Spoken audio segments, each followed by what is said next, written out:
新闻头起先来看台中逼出非洲地质。台中市长罗秀燕头一届承认防疫做无好势，带主管出来会实地，也宣布甲市府农业局长、环保局长、甲动保处长3个人免职。有议员就批评这代志发生半个月啊，才会实地，实在伤慢啊！那全国市地协会是认为讲做唔对，落台负责是应当的。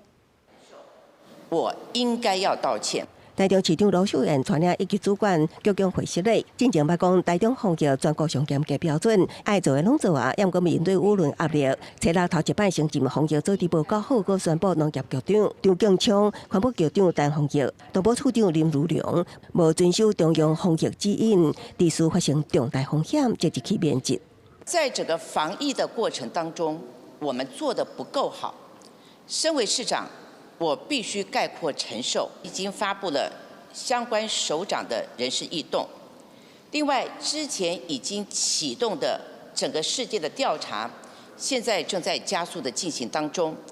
一有结果就会跟大家公布。 回顾疫情期间，农业局针对高中兽医师甲疫调讲法一变再变，环保局亲像对案例市场稽查不实，喷掩埋政策也互市民不满。动保处警员甚至直接禁止倾销，破坏市场静止状态。相关局处争议不断，即马罗秀燕会实的定处，全国市地协会表示做唔对就爱落台。这个案例也是全国防疫机关的参考。民代认为，即马才承认错误已经伤慢啦。既然做错，本来就有可以有人下台。我们 防疫单位面对这个接近以后，好好的照 SOP 照流程来走，不要漏进出来，要严格的执行。非要等中央的调查出来，发现台中市政府都在说谎，发现台中市政府充满了疏失，在这个时候，你才要来诚恳的面对自己的错误，才要让你的局长下台。 防疫人员详细清销拍卖区甲作业区也拢清销，初六中昼12点，